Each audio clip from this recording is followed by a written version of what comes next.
estou quase finalizando o quê? Quase finalizando o capítulo 7 deste incrível livro de contabilidade básica. Super recomendo esse livro, eu sempre digo isso. Se você puder, compre esse livro. Eu tenho ele, inclusive.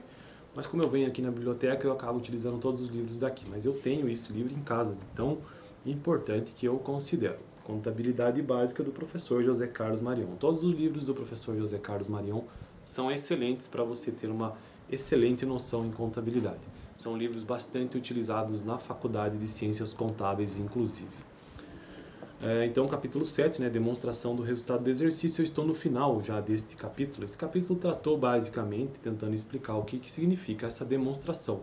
Esta que é uma das várias demonstrações muito importantes da contabilidade, demonstração do resultado do exercício, que evidencia, então, se a empresa, a partir de suas receitas e deduzidos os custos e as despesas, se a empresa evidenciou lucro ou prejuízo, superávit ou déficit, que é o que importa no final das contas também numa empresa, né? E aí no final do capítulo tem uma sessão de perguntas e respostas, e hoje eu vou então tratar sobre a primeira pergunta e resposta.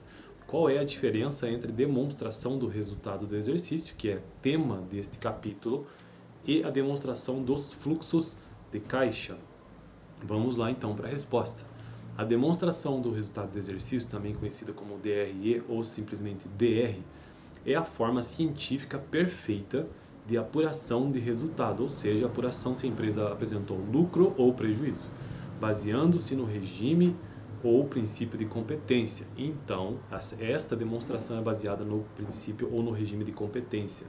Princípio de competência dos exercícios, que é diferente do princípio ou do regime de caixa.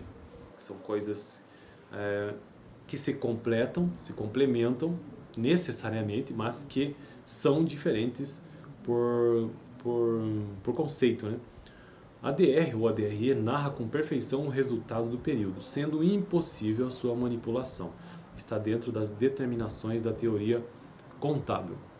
A demonstração, bom, isso é DRE então, a DR, né? Agora vamos para a DFC ou então a demonstração dos fluxos de caixa. A demonstração dos fluxos de caixa, também conhecida como DFC, nós temos o modelo direto e indireto, que inclusive estou tratando atualmente numa outra playlist sobre contabilidade empresarial, é um dos principais relatórios contábeis para fins gerenciais. Então veja bem, DFC tem esta finalidade, né, gerencial. No Brasil, com a modificação da Lei 6.404/76 pela Lei 11.638/2007, tornou-se obrigatório, exigido por lei, portanto, substituir a demonstração das origens e aplicações de recursos, o que era chamado de DOAR, ainda que seja indispensável para a tomada de decisão. A DFC não é eficiente para apurar com exatidão o resultado, lucro ou prejuízo. E isso nós vamos ver, inclusive, no próximo capítulo, onde eu tratarei sobre essa DFC, a demonstração de fluxos de caixa. Admita-se que, vamos ver um exemplo agora, admita-se que uma empresa vendeu 500 mil em dinheiros em determinado período X1, recebendo 60% no caixa. Veja, ela vendeu 500 mil e recebeu já, pelo regime de caixa, 60%. No mesmo período, teve 400 mil de despesa e 60% foram pagos. Então, no mesmo período também teve despesa, né? E 60% disso foi pago, foi de fato, houve a saída do caixa. Então, a apuração do resultado conforme a DRE e a apuração do resultado conforme a DFC. Vamos ver que diferenças nós temos aqui. Então, como a DRE é apurada pelo regime de competência, não se leva em consideração o recebimento de imediato, não, aquilo que está sendo de fato acontecendo, o que de fato está acontecendo. Se é para o próximo período ou não, isso não é importante. Então, DRE pelo regime de competência, a receita gerada foi de receita bruta, 500 mil, e a despesa incorrida, de 400 mil.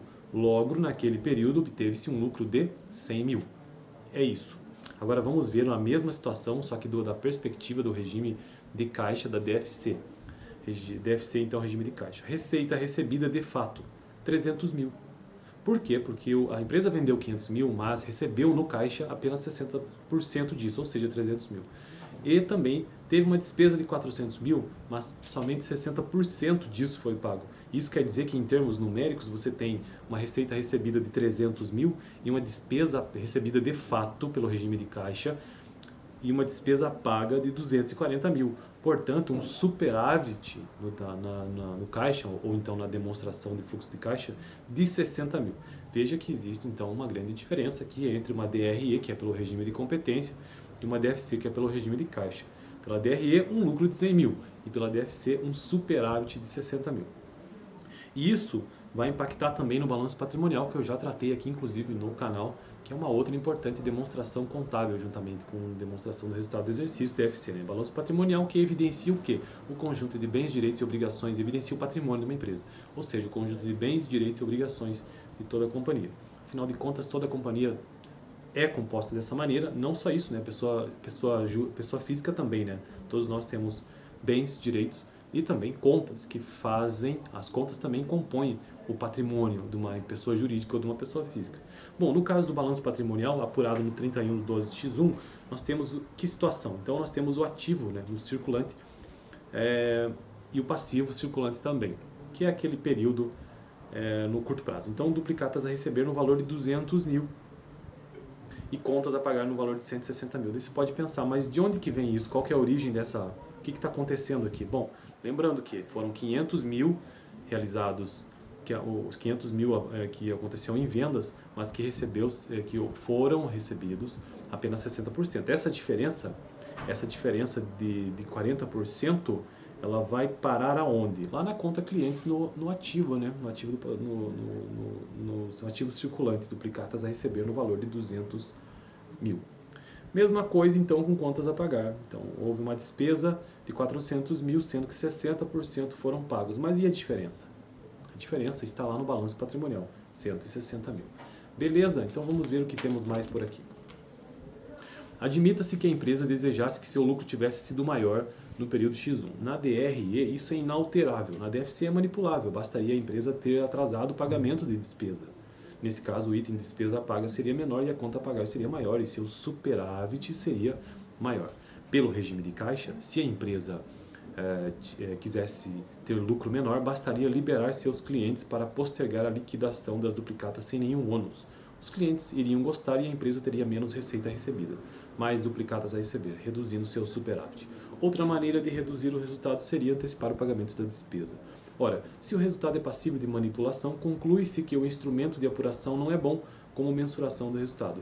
Daí preferir-se a DRE para medir o desempenho da gestão do negócio, porque não pode ser ou é menos manipulável. No próximo vídeo, então, quero tratar sobre existem outros enfoques de tratamento para DRE e DFC, e é sobre isso que eu tratarei, que é a continuação, inclusive, deste exercício número 1, esse exercício de, na verdade não, as perguntas e respostas, né? Fico por aqui. No vídeo passado eu tratei sobre palavras-chave deste capítulo 7, sobre demonstração do resultado do exercício. Estou construindo uma playlist de contabilidade básica toda segunda-feira aqui no canal. O livro texto base que eu utilizo é este livro aqui, que eu já falei sobre ele, super recomendo, caso você possa adquirir, porque vale a pena. E assim a gente avança aqui no canal de forma lenta e gradual. Valeu!